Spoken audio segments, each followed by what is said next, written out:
Algumas famílias se desfazem lentamente, com rachaduras se espalhando ao longo de anos até que a fundação finalmente ceda. A minha se estilhaçou em uma única noite, numa estrada encharcada pela chuva, onde meus pais me deixaram para morrer. A matemática era simples na cabeça deles.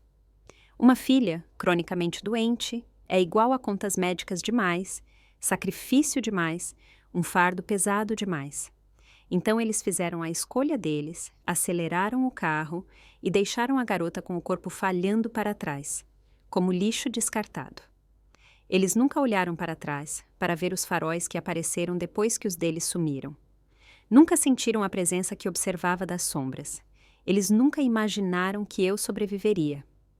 Eles me chamavam de seu maior fardo, mas eu me tornei o pior pesadelo deles. Antes de voltarmos à história, eu adoraria saber de onde você está assistindo hoje. E se você está gostando dessas histórias, certifique-se de estar inscrito, porque o episódio especial de amanhã é um que você definitivamente não vai querer perder.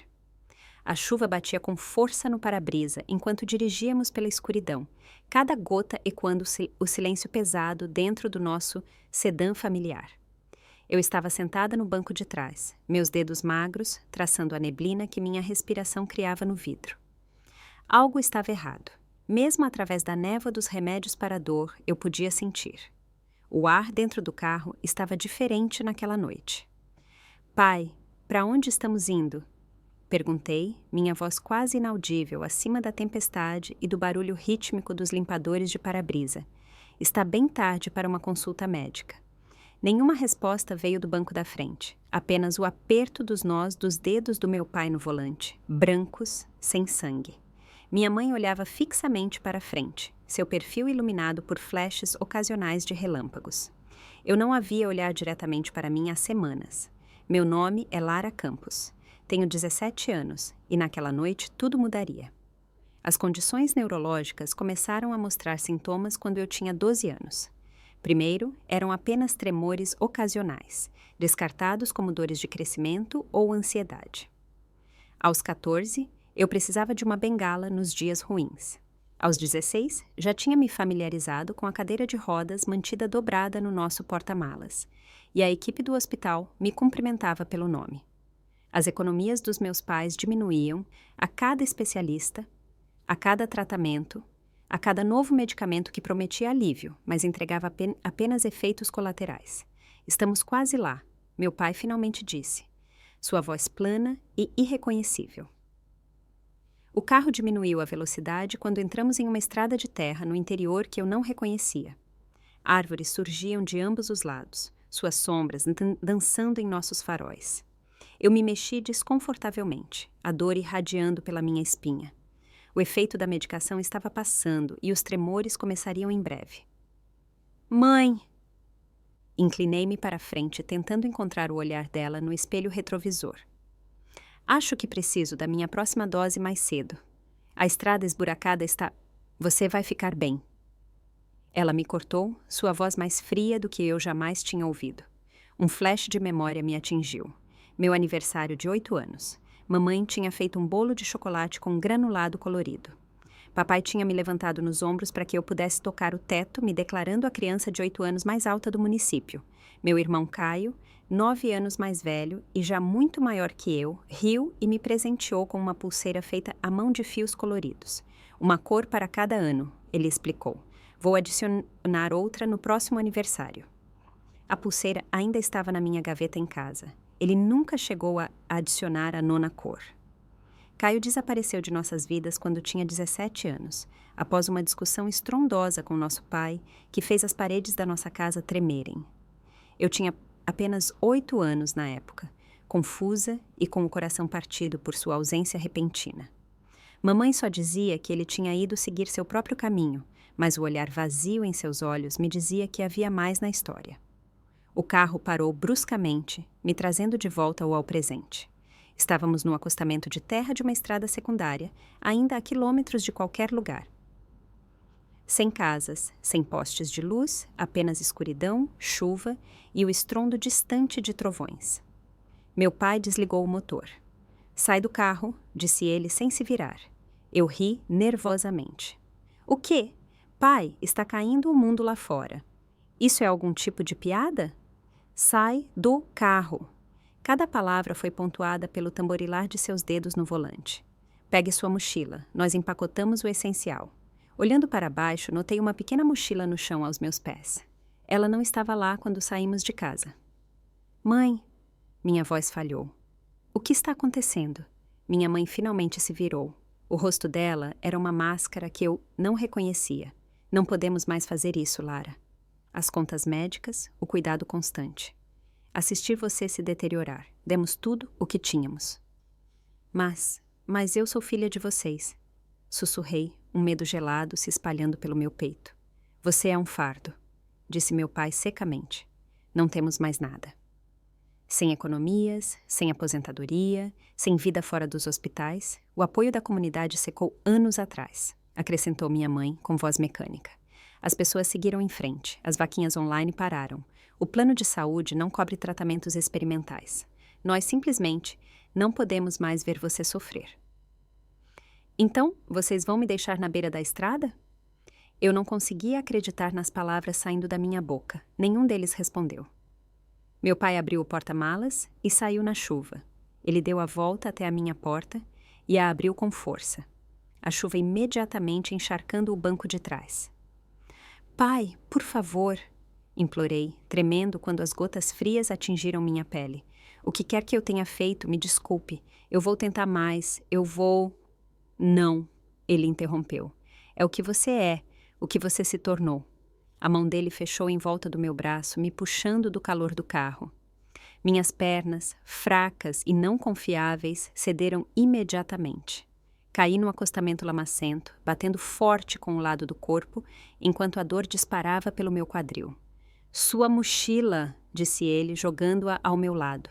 Ela caiu em uma poça, a água imediatamente encharcando o tecido. Olhei para as pessoas que tinham me dado a vida, que um dia me colocaram para dormir e verificaram se havia monstros debaixo da minha cama. Seus rostos estavam sem expressão, sem lágrimas, sem culpa, nada reconhecível como amor ou arrependimento. Por quê? Consegui perguntar entre dentes batendo. Minha mãe desviou o olhar. Meu pai simplesmente se virou e caminhou de volta para o lado do motorista. Sem despedidas, sem palavras de amor, de consolo, nem mesmo de arrependimento. Apenas silêncio e a batida das portas do carro. O motor rugiu ganhando vida e eles dirigiram para longe, as luzes traseiras desaparecendo rapidamente na noite tempestuosa. Tentei ficar de pé, mas minhas pernas não cooperavam. Os tremores tinham começado para valer agora, intensificados pelo frio e pelo medo. Arrastei-me para a borda da estrada, buscando abrigo na vala rasa. A chuva golpeava minhas costas, encharcando meu suéter fino. Faróis apareceram à distância, e a esperança surgiu dentro de mim. Levantei uma mão trêmula, tentando sinalizar por ajuda. O caminhão diminuiu um pouco a velocidade ao passar, mas depois acelerou, me deixando sozinha mais uma vez. Isso não podia ser real. Isso era um pesadelo, um delírio febril causado pela medicação. Meus pais não me abandonariam. Eles não poderiam. No entanto, a lama fria penetrando em minhas roupas e a chuva gelada em minha pele me diziam o contrário. Não sei quanto tempo fiquei deitada ali, entrando e saindo da consciência. Minutos ou horas se misturaram enquanto a tempestade continuava seu ataque. Meus pensamentos se fragmentaram, memórias de aniversários e quartos de hospital, da risada do meu irmão e dos olhos cada vez mais distantes da minha mãe. Através da visão embaçada, notei faróis muito atrás de mim, esmaecidos como se o carro tivesse sido estacionado a alguma distância. Alguém tinha nos seguido? Alguém tinha visto? Ouvi uma porta de carro abrir e fechar. Passos se aproximaram, chapinhando nas poças. Uma figura alta se materializou através da cortina de chuva, caminhando decididamente em minha direção. O medo me dominou. Seria um bom samaritano ou alguém que terminaria o que meus pais começaram?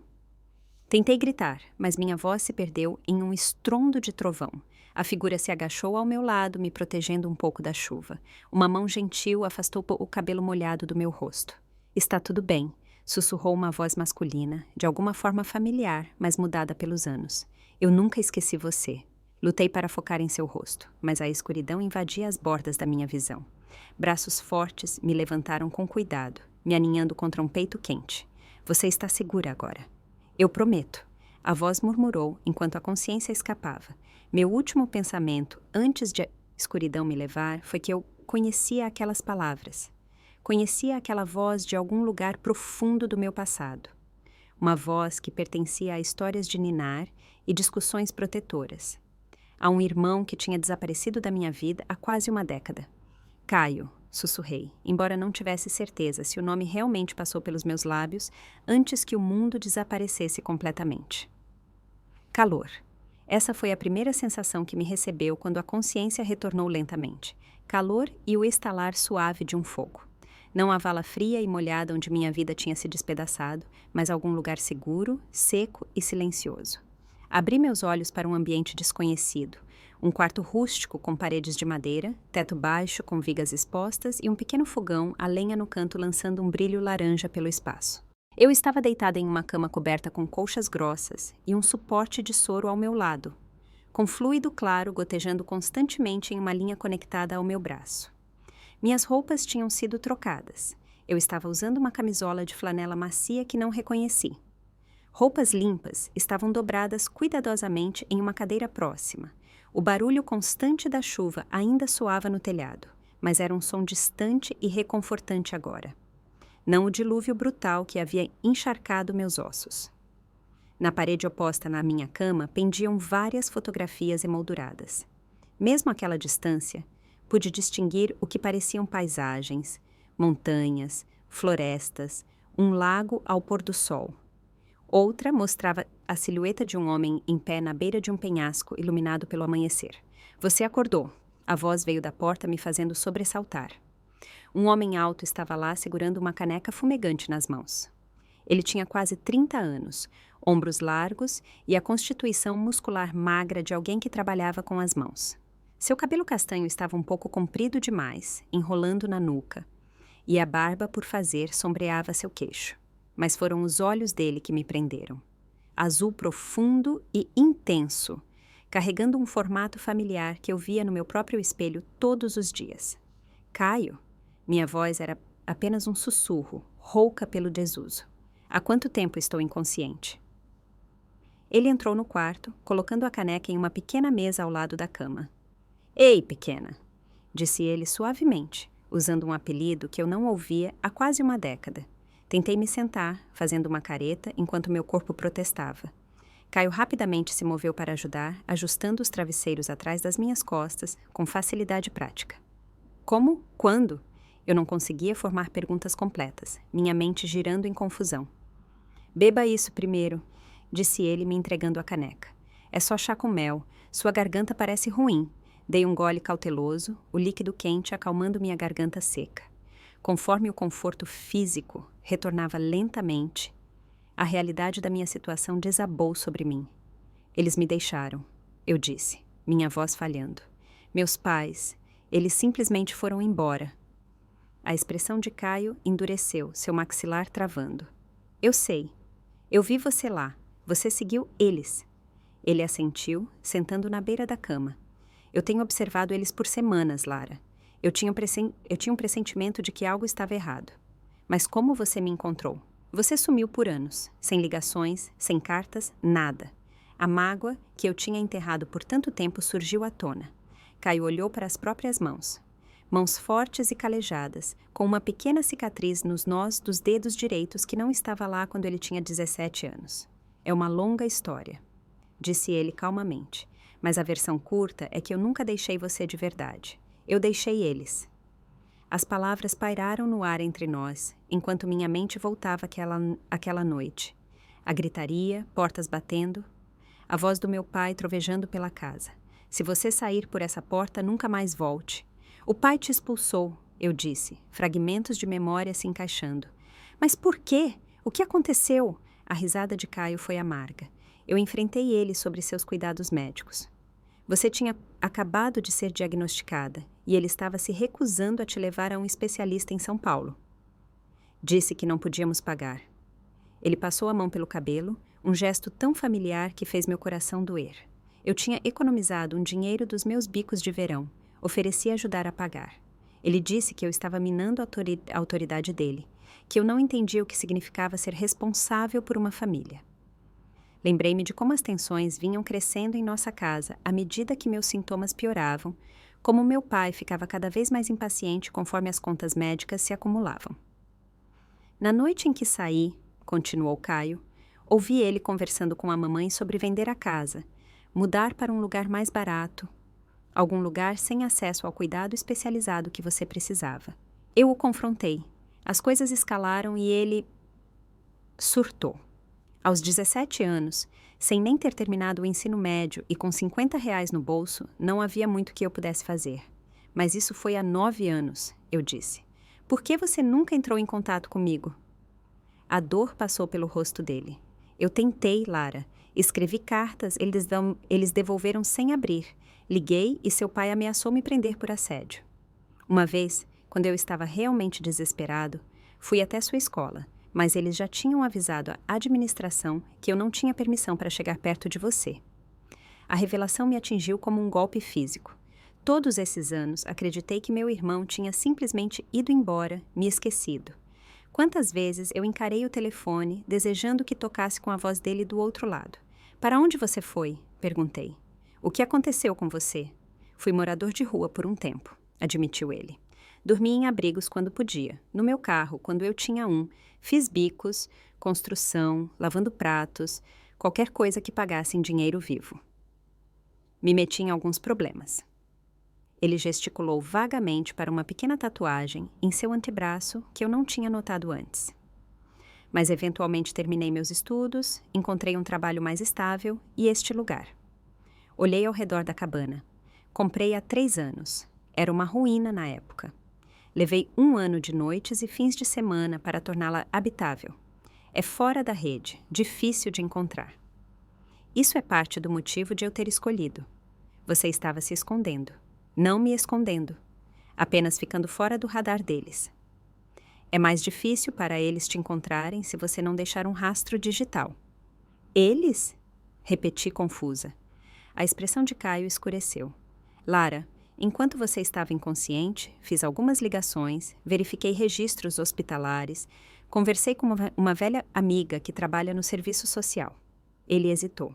Seus pais não apenas abandonaram você. Eles limparam seu fundo médico, aquele de todas aquelas arrecadações da comunidade quando você foi diagnosticada pela primeira vez.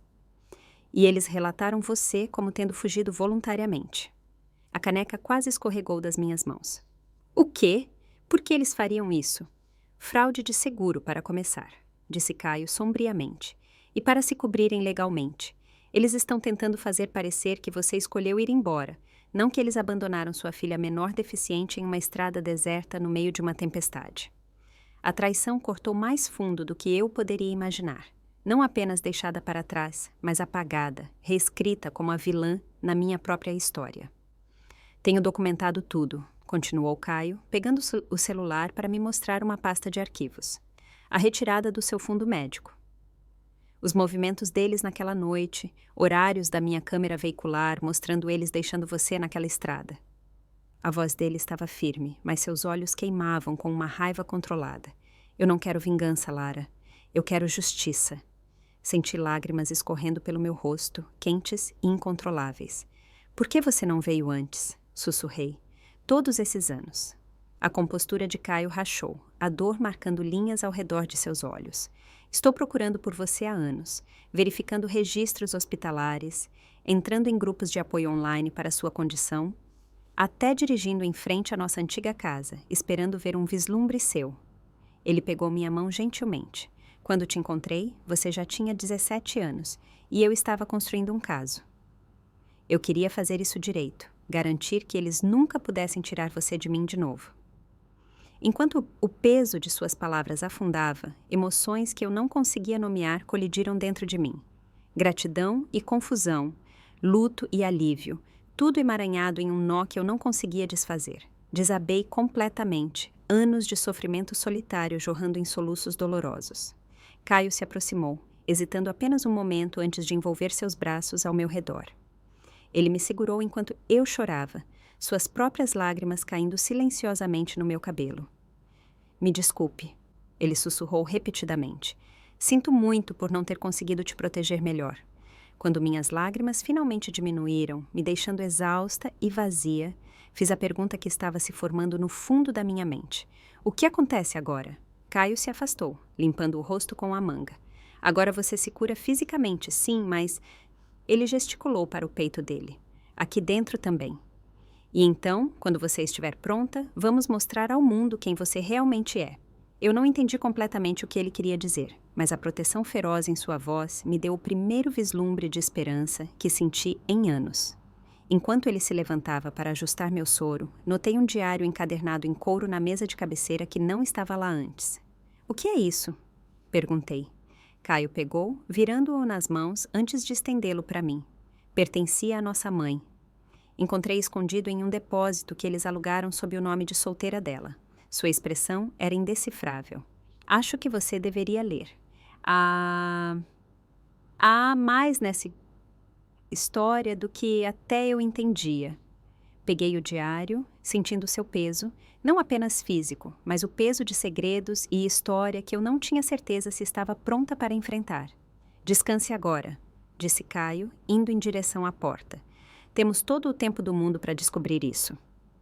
Quando ele saiu, passei os dedos pela capa de couro gasta. O que quer que estivesse naquelas páginas poderia responder às perguntas que me assombraram por anos, ou levantar novas inteiramente. De qualquer forma, eu não estava mais sozinha. Pela primeira vez em quase uma década, eu tinha alguém lutando por mim. Abri o diário na primeira página e comecei a ler. O sol da manhã filtrava pelas cortinas feitas à mão, lançando um brilho quente sobre o assoalho de madeira da cabana. 3 semanas haviam se passado desde a noite em que meus pais me abandonaram. 3 semanas de cura lenta, de adaptação a essa nova realidade onde eu não estava mais sozinha. Braços para cima, instruiu Ana, uma mulher de 30 e poucos anos com cabelo escuro curto e olhos castanhos atentos. Bom, agora segure por 10 segundos. Levantei meus braços trêmulos, cerrando os dentes contra a sensação de queimação em meus músculos.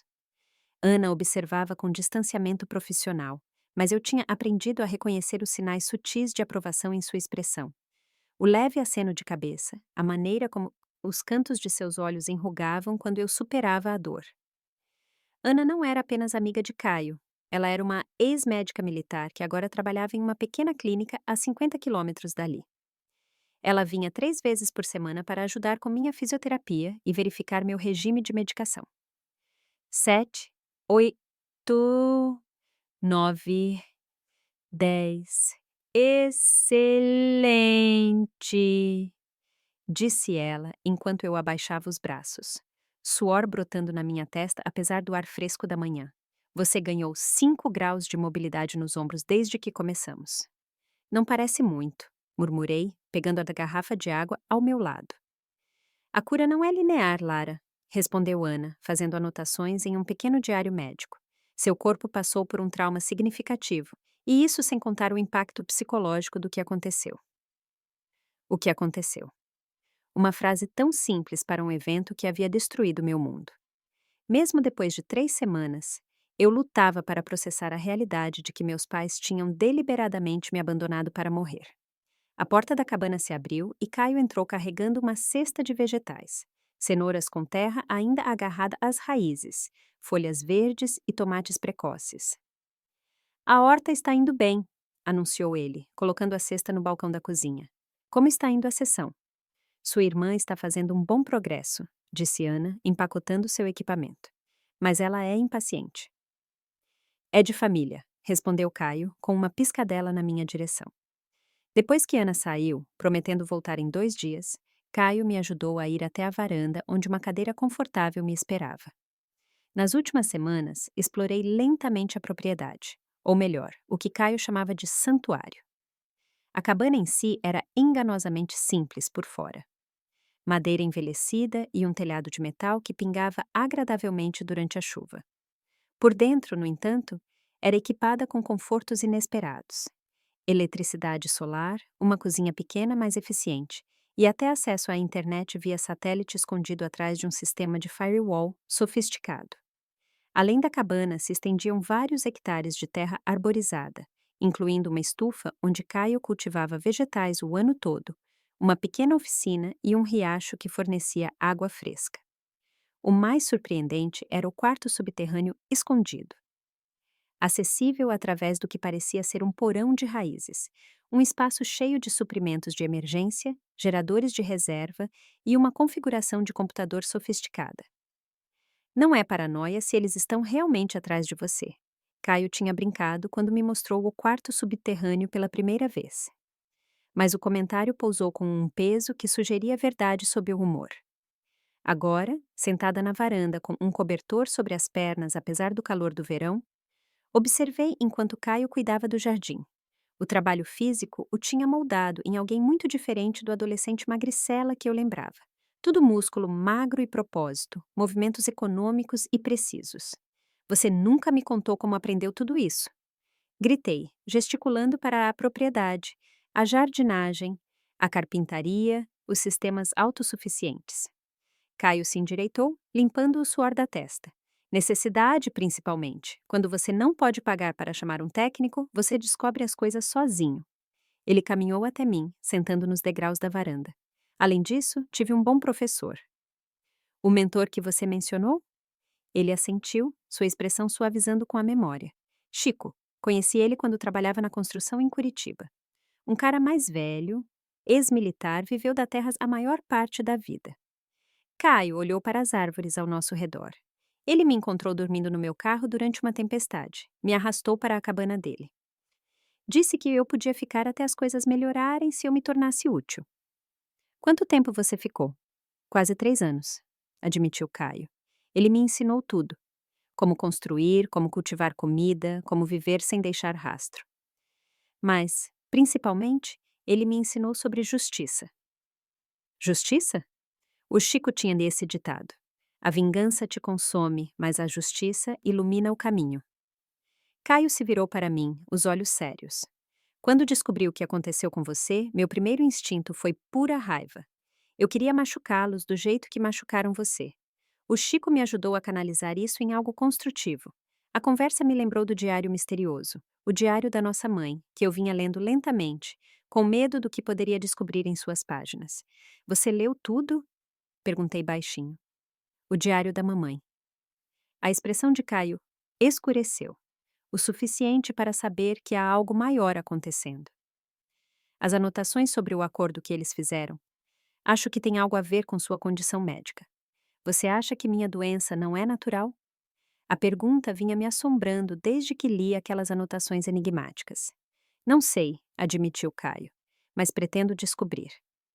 Naquela noite, como se tornara nossa rotina, sentamos perto do fogão a lenha enquanto uma tempestade de verão castigava a cabana. O som da chuva no telhado de metal criava um casulo de ruído branco que parecia estranhamente protetor. Me conte mais sobre sua vida, eu disse, encolhida no que havia se tornado minha poltrona. Você mencionou um noivado fracassado? O sorriso de Caio foi agridoce. Bianca, conheci ela no Sul há 4 anos. Inteligente, engraçada, trabalhava como advogada ambiental. Ele olhou para sua caneca de chá. Ela queria o normal. Uma casa no subúrbio, filhos, almoços de domingo com os pais dela. Eu não podia dar isso a ela. Por minha causa? Perguntei suavemente. Por causa de tudo, corrigiu ele. Meu passado, minha necessidade de ficar fora da rede, os pesadelos que me faziam acordar gritando. Ele suspirou. Tentamos por quase 2 anos, mas eventualmente ela me devolveu o anel. Disse que esperava que eu encontrasse paz algum dia. A admissão fez meu coração doer. Enquanto eu sofria, Caio estava sacrificando uma vida normal para me procurar, para construir esse santuário escondido. Sinto muito, sussurrei. Não sinta. Cada escolha que fiz, eu faria de novo. A voz dele era firme. Você é minha irmã, Lara. Família não deveria ser condicional. As palavras pairaram entre nós, um contraste gritante com a lição brutal que nossos pais me ensinaram. O sono não veio facilmente naquela noite. Quando finalmente adormeci, sonhei com a estrada chuvosa, com ser abandonada. Mas no sonho, ninguém veio me salvar. Acordei ofegante, lençóis emaranhados nas minhas pernas. Meu corpo brilhava de suor, apesar do ar frio da noite. No dia seguinte, durante a fisioterapia, eu desmoronei. Os tremores me dominaram e a frustração explodiu em lágrimas. Eu odeio isso! Gritei, socando o chão com o punho. Odeio ser quebrada. Ana não correu para me consolar ou oferecer chavões vazios. Em vez disso, ela sentou de pernas cruzadas no chão ao meu lado, o rosto sério. Sabe por que saí das Forças Armadas? Perguntou ela. A pergunta me surpreendeu o suficiente para estancar minhas lágrimas. Balancei a cabeça. Explosão de uma bomba improvisada. 3 da minha equipe morreram. Eu sobrevivi, mas não sem cicatrizes. Ela arregaçou a manga para revelar tecido queimado ondulado, correndo do pulso ao cotovelo. Por meses me convenci de que estava quebrada. Usei álcool para anestesiar a dor. Afastei qualquer um que tentasse ajudar. Seus olhos seguraram os meus firmemente. Então, uma noite, coloquei uma arma na boca. Engasguei suavemente. Obviamente não puxei o gatilho, continuou ela. A voz dela, prática. Porque meu cachorro derrubou um abajur no momento exato. Me assustou pra caramba, me fez largar a arma. Um pequeno sorriso tocou seus lábios. Estúpido, né? Sobrevivi à guerra só para ser salva por um labrador desastrado. O que aconteceu depois? Perguntei. Percebi algo importante. Sobreviver não é o suficiente. Você pode respirar e comer e dormir e ainda estar morrendo por dentro. Ela me ajudou a voltar para minha cadeira de rodas. O trabalho real começa quando você decide viver, não apenas sobreviver. Naquela tarde, pedi a Caio para me levar à sala de computadores. Era hora de começar minha própria investigação sobre o que tinha acontecido comigo. Não apenas o abandono, mas os anos de doença que o precederam. Precisamos olhar os registros financeiros deles, eu disse. Determinação alimentando minha voz. E quero procurar informações sobre tratamentos experimentais para condições neurológicas. Caio levantou uma sobrancelha, mas não questionou meu interesse repentino. Ele me mostrou como usar o sistema seguro do computador, explicando as precauções que impediam que nossas pesquisas fossem rastreadas. Horas se misturaram em dias enquanto construíamos nosso caso. Caio já havia reunido evidências extensas. Extratos bancários mostrando o esvaziamento do meu fundo médico. Dados de GPS da noite em que me abandonaram. Gravações de ligações que ele fez para hospitais perguntando sobre meu paradeiro. Contribuí, documentando meu histórico médico, criando linhas do tempo de tratamentos e seus efeitos. Enquanto eu trabalhava, padrões estranhos emergiram. Tratamentos que pareciam piorar meus sintomas.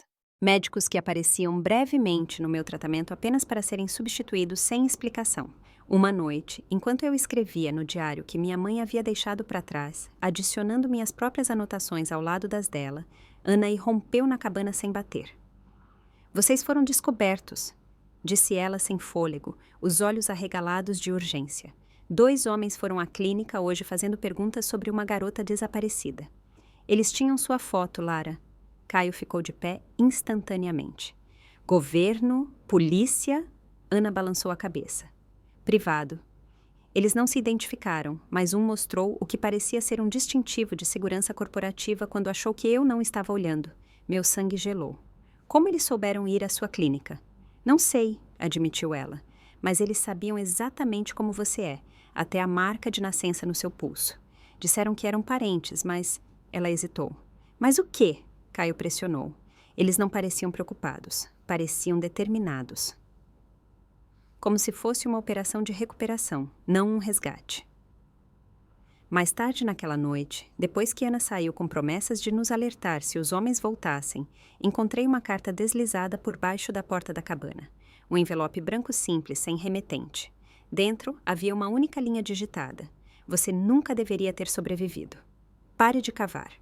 Minhas mãos tremiam enquanto eu mostrava a Caio. Ele leu, o rosto endurecendo em uma máscara de fúria controlada. Vem comigo, disse ele calmamente, me levando para a sala de computadores. Ele ativou um monitor que eu não tinha visto antes, um feed de segurança mostrando vários ângulos da propriedade.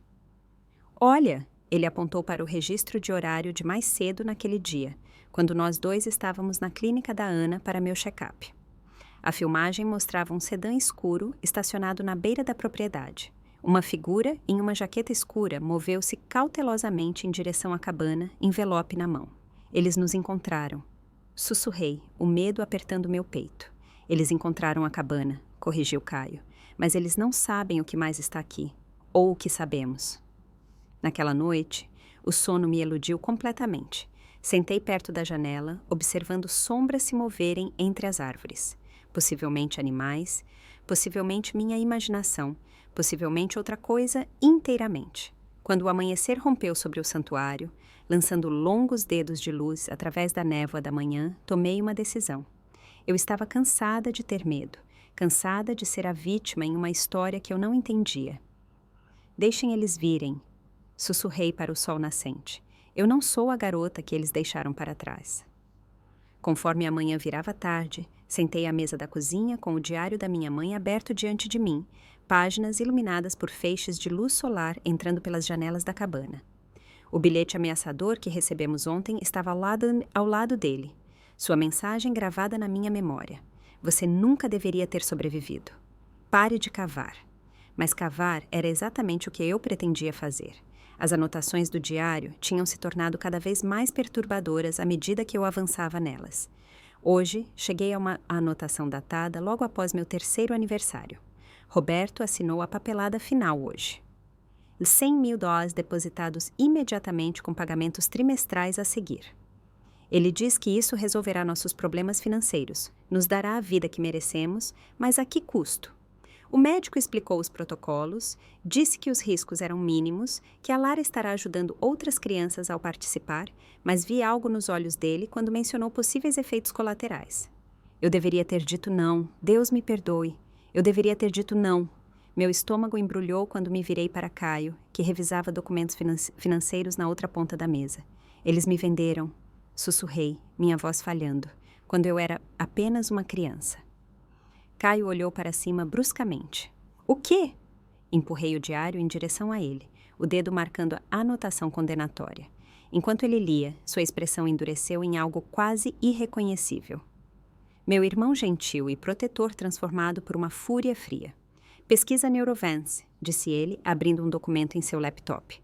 Encontrei o nome deles em alguns dos formulários médicos que recuperei do depósito. É uma empresa farmacêutica privada especializada em tratamentos neurológicos. Você acha que eles fizeram experimentos em mim? As palavras pareciam surreais saindo da minha boca. Não apenas experimentos, disse Caio sombriamente. De acordo com esses registros bancários, papai e mamãe receberam pagamentos regulares até você ter 14 anos, exatamente quando seus sintomas se tornaram graves demais para esconder. A revelação me atingiu como um golpe físico. Minhas memórias de infância passaram diante de mim. As visitas especiais ao médico, onde eu era separada dos meus pais. O remédio com gosto estranho que me dava sono. As coletas de sangue semanais, que me diziam ser apenas para ter certeza de que você está crescendo bem, querida. Eles me usaram como cobaia, eu disse, minha voz oca. E então, quando os efeitos colaterais ficaram graves demais, eles me abandonaram.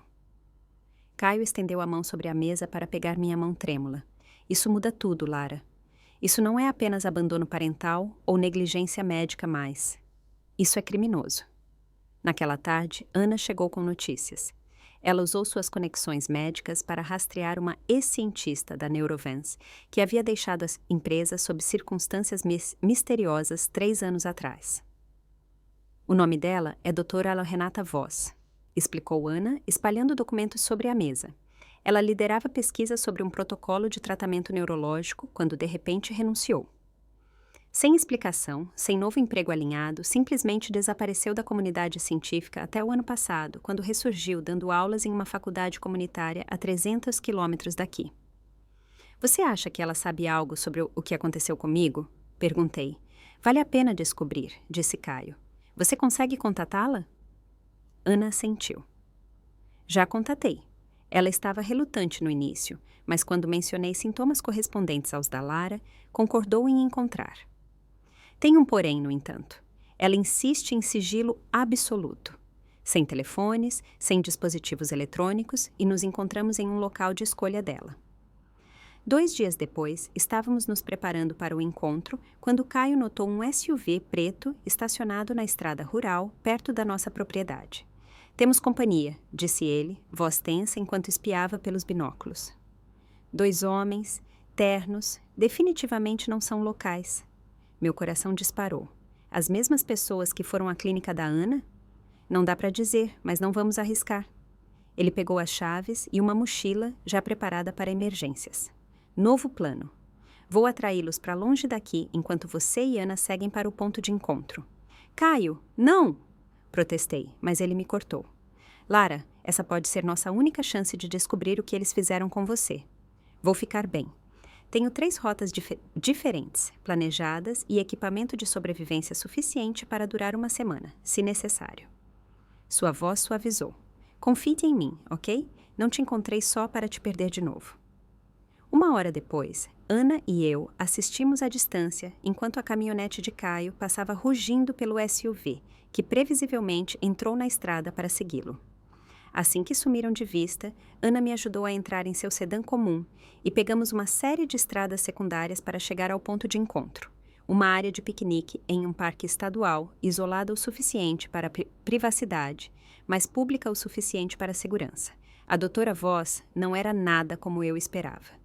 Em vez da cientista severa que imaginei, ela era uma mulher pequena de uns 50 anos, com olhos gentis e mãos nervosas que pareciam não conseguir ficar paradas. Enquanto Ana me ajudava a ir até a mesa de piquenique, o olhar da doutora Voss fixou-se em meus membros trêmulos, reconhecimento passando por seu rosto. Fase 3, disse ela calmamente. Os tremores, a fraqueza progressiva. Você estava no ensaio da fase 3, não estava?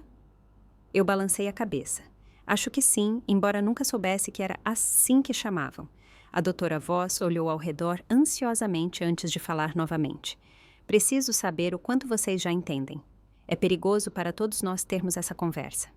Sabemos que meus pais entraram em um contrato com a Neurovance quando eu tinha 3 anos. Eu disse que eles receberam pagamentos em troca de me inscreverem em algum tipo de teste. E meu palpite, acrescentou Ana, seu treinamento médico evidente em sua terminologia precisa, é que o teste envolveu tratamentos neurológicos experimentais que causaram danos iatrogênicos. Danos induzidos por médicos ao sistema nervoso central da Lara. A doutora Voss fechou os olhos brevemente como se estivesse se preparando. Era para ser revolucionário, começou ela, um tratamento para distúrbios neurológicos de início precoce. Os estudos preliminares em animais eram promissores, reversão de sintomas, regeneração neural, mas quando passamos para testes em humanos... Ela parou, a dor marcando linhas ao redor de sua boca. O que aconteceu? Incentivei gentilmente. A empresa estava sob pressão dos investidores. Os resultados não estavam vindo rápido o suficiente, então atalhos foram tomados, protocolos de segurança ignorados. Ela olhou diretamente para mim. Havia 27 crianças no ensaio da fase 3. 24 mostraram efeitos adversos graves dentro de 5 anos. Um calafrio percorreu meu corpo. E as outras 3? Um se mudou para o exterior com a família, além das nossas capacidades de acompanhamento. Um morreu em um acidente de carro aos 16 anos, embora eu sempre tenha tido dúvidas sobre isso. E então tem você. Seus olhos examinaram meu rosto. Você não deveria ter sobrevivido tanto tempo. O dano neurológico deveria ter sido fatal a essa altura. É por isso que eles me querem? Perguntei. Por que sobrevivi quando não deveria? Você é a prova viva do que eles fizeram, disse a doutora Voss, simplesmente. E pior, você tem idade suficiente agora para entender, para falar sobre isso, para buscar justiça. Ela colocou a mão na bolsa e retirou um pendrive. Guardei cópias de tudo antes de sair. Protocolos de teste, dados de pacientes, memorandos internos discutindo riscos conhecidos. Não trará sua saúde de volta, mas pode ajudar você a encontrar justiça. Enquanto ela me entregava o drive, o celular dela vibrou com uma mensagem. A cor sumiu do rosto dela enquanto lia. Precisamos sair agora. Ela nos mostrou a mensagem. Carro desconhecido perguntando por você no seu apartamento. Alegou ser irmão. Nenhum irmão no seu arquivo. Nos separamos apressadamente. A doutora Voss indo para o oeste, enquanto Ana e eu pegamos uma rota tortuosa de volta ao santuário. Minha mente corria com tudo o que eu tinha aprendido. Não apenas uma vítima de abandono parental, mas uma sobrevivente de experimentação médica corporativa, um testamento vivo de crimes que pessoas poderosas queriam enterrados. Quando chegamos de volta à cabana, Caio não estava lá. Horas se passaram sem notícias. Ana ficou comigo, ambas pulando a cada som lá fora. Finalmente, perto da meia-noite, meu telefone, um modelo pré-pago básico que Caio me dera apenas para emergências, vibrou com uma mensagem de um número desconhecido. Preso, acusações falsas, advogado necessário, depósito na rua principal, chave sob a terceira pedra do canto norte. Não venha, não é seguro. Ana imediatamente ligou para um amigo advogado enquanto eu decodificava a segunda parte da mensagem de Caio. O depósito tinha que ser onde ele encontrou o diário da nossa mãe e as outras evidências que vinha reunindo. Ele queria que recuperássemos antes que quem quer que estivesse atrás de nós pudesse pegá-lo. Na manhã seguinte, com Ana agindo como vigia, usei a chave para abrir o depósito. Dentro havia um arquivo contendo tudo o que Caio havia coletado: registros financeiros, documentos médicos, fotos de vigilância e gravações.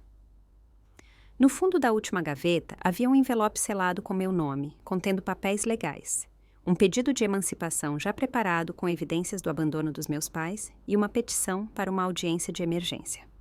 Naquela tarde, enquanto Ana me ajudava a organizar as evidências, recebi uma segunda mensagem. Data do tribunal quinta-feira, esteja pronta. Veja, com Caio sob custódia, cabia a mim agir. Eu tinha sido uma vítima minha vida inteira. Primeiro de experimentação médica, depois de traição parental e agora de encobrimento corporativo. Mas não mais. Preciso ir ao tribunal. Eu disse a Ana, determinação firmando minha voz. Hoje, há uma liminar que precisamos protocolar para proteger o Caio e solicitar um inquérito formal sobre a Neurovance. Ana parecia incerta. É arriscado, você ficará exposta. Estou cansada de me esconder, respondi. Eles já tiraram o suficiente de mim. Naquela noite, depois de protocolar os papéis necessários com a ajuda de Ana, voltei ao diário da minha mãe, virando para a anotação final, uma que eu vinha evitando.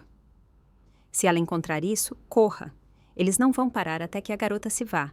Tentei protegê-la, falhei com ela em vez disso. O dinheiro acabou. O vício em jogo do Roberto levou tudo. Eles sabem que ela não deveria ter sobrevivido tanto tempo. Eles estão observando. Deus nos perdoe pelo que fizemos. Fechei o diário, uma estranha calma se instalando sobre mim. Olhando pela janela da cabana para a floresta escura além, sussurrei para as sombras. Então deixem eles virem. Os degraus do tribunal do condado pareciam impossivelmente íngremes quando me aproximei deles 3 dias depois, apoiando-me pesadamente na minha bengala. Cada olho na pequena multidão de repórteres se voltou para mim. A garota desaparecida que reapareceu de repente com alegações explosivas contra seus pais e uma gigante farmacêutica. Você está pronta para isso? Ana murmurou ao meu lado, sua presença firme um conforto no mar de estranhos. Assenti, meu coração batendo forte, mas minha determinação firme. Fiquei em silêncio minha vida inteira. É hora de falar. A coletiva de imprensa tinha sido ideia do advogado de Caio, um movimento estratégico para criar pressão pública e garantir minha segurança através da visibilidade. Eles não podem fazer você desaparecer se o mundo inteiro estiver assistindo. Ele havia explicado. Agora, em pé diante dos microfones, respirei fundo e comecei. Meu nome é Lara Campos. 3 semanas atrás, meus pais me levaram para uma estrada deserta e me abandonaram para morrer por causa da minha doença crônica. O que eles e o mundo não sabiam era que minha condição não era natural. Era o resultado de tratamentos experimentais que recebi quando criança sem consentimento informado genuíno. Minha voz ficou mais forte à medida que continuei detalhando o arranjo entre meus pais e a Neurovance, os anos de tratamentos misteriosos e a deterioração progressiva da minha saúde. Sou uma das apenas 3 crianças sobreviventes de um ensaio experimental que prejudicou 27 vidas jovens. A empresa responsável foi a grandes extremos para me silenciar, incluindo forjar acusações falsas contra meu irmão, que me resgatou quando meus pais me deixaram para morrer. Enquanto eu falava, minha história se espalhou como fogo nas redes sociais. A hashtag Justiça Porlera começou a virar tendência. Outras famílias se manifestaram com histórias semelhantes de efeitos colaterais misteriosos após testes da Neurovance. A pressão pública funcionou. Caio foi libertado sob fiança 2 dias depois. As acusações frágeis contra ele desmoronando sob escrutínio. Quando saímos do tribunal juntos, repórteres nos cercaram, mas Caio me protegeu, seus braços firmes ao redor dos meus ombros. Você conseguiu, ele sussurrou enquanto entrávamos no carro de espera da Ana. Você escancarou a história. Mas nossa luta estava longe de terminar. À medida que a atenção pública se intensificava, recebemos a notícia de que a doutora Voss havia concordado em depor perante um painel federal, investigando as práticas da Neurovance. Era o avanço que precisávamos, alguém de dentro com credibilidade e conhecimento em primeira mão. Dias antes da audiência, no entanto, a casa da doutora Voss pegou fogo e foi destruída no que as autoridades inicialmente chamaram de vazamento de gás. Ela sobreviveu com queimaduras graves. Sua pesquisa destruída, sua credibilidade repentinamente questionada por fontes anônimas, sugerindo instabilidade mental. Isso não acabou. Eu disse a Caio e Ana, enquanto nos reuníamos na cabana, agora fortificada, com medidas de segurança adicionais. Eles estão tentando desacreditá-la assim como tentarão me desacreditar. Então, vamos agir maior, disse Caio, a determinação endurecendo suas feições. Exposição nacional, uma plataforma que eles não podem controlar ou manipular. A oportunidade veio através de um respeitado programa de notícias investigativas que nos ofereceu uma entrevista ao vivo. Enquanto a maquiadora me preparava na sala verde, vi meu reflexo, pálida, ainda magra demais, mas com um fogo nos olhos que não estava lá antes. Entramos em 5 minutos, anunciou a produtora, colocando a cabeça na sala. Caio apertou minha mão. Tem certeza disso? Assim que for ao ar, não tem volta. Estive me escondendo minha vida inteira, respondi. Cansei das sombras. A entrevista começou com minha história, o abandono, o resgate de Caio, nossa descoberta da verdade. A apresentadora, uma jornalista veterana conhecida por suas perguntas incisivas, ouvia com indignação crescente. Essas são alegações extraordinárias, disse ela finalmente.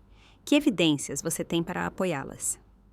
Era o momento para o qual havíamos nos preparado. Acenei para Caio, que me entregou a pasta. Dela, retirei o documento que havia mudado tudo. O contrato original assinado por meus pais, concordando em me inscrever no teste experimental da Neurovance. Este é o acordo que meus pais assinaram quando eu tinha 3 anos, disse eu, minha voz firme enquanto o segurava para uma câmera. Eles receberam $1.500 em troca de permitir que uma droga não comprovada fosse administrada em sua filha pequena. Os olhos da apresentadora se arregalaram enquanto ela examinava o documento. E você acredita que esse tratamento experimental causou sua condição neurológica? De acordo com a doutora Renata Voss, que supervisionou o teste, todas as 27 crianças que receberam este tratamento desenvolveram sintomas semelhantes. 24 de nós experimentaram danos neurológicos graves. Sou uma das apenas 3 que sobreviveram além da adolescência. A entrevista continuou, construindo o caso metodicamente. Quando parecia que tínhamos dito tudo, surpreendi a todos, incluindo Caio, levantando-me lentamente da cadeira. O que você está fazendo? Perguntou a apresentadora, assustada. Com pernas trêmulas, fiquei totalmente de pé, sem ajuda, em rede nacional. A dor disparou pelo meu corpo, mas permaneci de pé. Por anos, minha condição me confinou a uma cadeira de rodas na maioria dos dias. Os médicos disseram que eu nunca ficaria de pé sozinha novamente. Olhei diretamente para uma câmera. É assim que parece quando se revida. Isso é o que eles não conseguiram tirar de mim, minha vontade de ficar de pé. O momento tornou-se a imagem definidora da nossa luta. Uma adolescente abandonada e traída, literalmente enfrentando forças poderosas que tentaram destruí-la. Na manhã seguinte, as ações da Neurovance despencaram. À tarde, o Ministério Público anunciou uma investigação formal. À noite, o advogado dos meus pais divulgou uma declaração alegando que eles haviam sido enganados sobre a natureza dos testes médicos. A justiça começava a se desenrolar, um passo doloroso e necessário de cada vez. 1 ano depois, eu estava na beira da propriedade, observando enquanto trabalhadores instalavam a nova placa: Fundação Campus de Ética Médica e Apoio a Sobreviventes. O santuário havia se transformado, expandido e renovado, mas ainda mantendo o charme rústico e os recursos de segurança que me abrigaram nos meus dias mais sombrios. O que você acha? Perguntou Caio, vindo ficar ao meu lado. Aos 29 anos, ele parecia mais jovem de alguma forma. As linhas de preocupação que vincavam sua testa começavam a desaparecer. É perfeito, respondi, apoiada na minha bengala. Ainda precisava dela na maioria dos dias, mas conseguia caminhar curtas distâncias sem ajuda agora. Uma vitória que os médicos um dia pensaram ser impossível. Nos anos desde que nossa história estourou, muita coisa mudou. A Neurovance foi forçada à falência, seus executivos enfrentando acusações criminais. Um fundo de compensação foi estabelecido para sobreviventes e famílias das vítimas. Meus pais enfrentaram seu próprio julgamento, acusações legais, desgraça pública e ruína financeira. O santuário havia evoluído para algo maior do que um esconderijo. Com o dinheiro do acordo e as doações que chegaram depois que nossa história se tornou pública, estabelecemos uma fundação para apoiar sobreviventes de exploração médica e defender proteções mais fortes em ensaios clínicos. Ana deixou seu emprego na clínica para dirigir nosso programa de recuperação de traumas. Sua experiência como médica de combate lhe deu uma visão única para ajudar pessoas a se curarem de traição e abuso. A pequena cabana onde me recuperei pela primeira vez tornou-se o escritório dela. Enquanto novos edifícios abrigavam espaços de terapia, salas de reunião e acomodações temporárias para aqueles em crise. A sessão do Pedro foi bem hoje, mencionei, referindo-me a um menino de 12 anos com sintomas semelhantes aos meus que veio até nós 3 meses atrás. Ele ficou de pé por quase 1 minuto. Caio sorriu, o orgulho evidente em sua expressão. Ele tem uma boa professora. Caminhamos de volta em direção à casa principal, uma versão maior da cabana original, projetada para acomodar tanto nossas necessidades de moradia quanto os espaços administrativos da fundação. Quando nos aproximamos, notei Ana na varanda, separando a correspondência. Carta para você, Lara, chamou ela, segurando um envelope fino.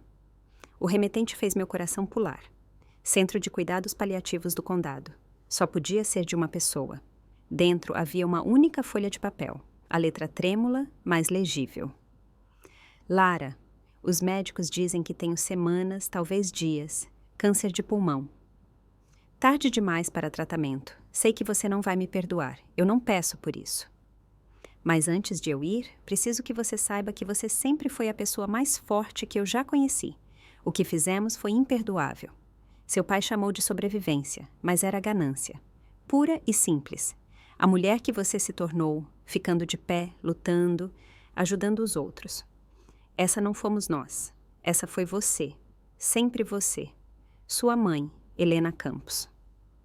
Dobrei a carta cuidadosamente e a devolvi ao envelope.